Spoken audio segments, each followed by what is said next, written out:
Ay, ikaw ba guys, anong mindset nyo? Kunyari ako, may bisita ako, di ba? Bisita ko, kaibigan ko, barkada ko. Tapos pinakilala ko sa mga barkada kong taga rito sa amin. O tapos inaawa. Tapos kinursunadahan pa, di ba? Alam mo, sa totoo lang, hindi tama yun. Sa totoo lang, kahit sabihin barkada kita, tatablayin kita eh. Kunyari sa totoo lang, bisita ko, gaganyanin mo. Yan ang tunay na pangyayari. Kahit magkaibigan pa tayo. O di ba? Kasi kunyari may bisita ka tapos ginaganon ng barkada mo o mga ano mo, di ba? Yan ang pangit. Sa totoo lang, dahil kapag bisita mo, alagaan mo yan, sagot mo yan eh. O di ba?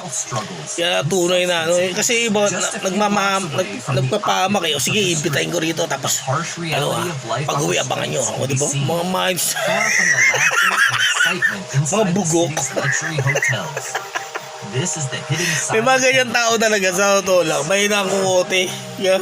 Aral-aral kasi.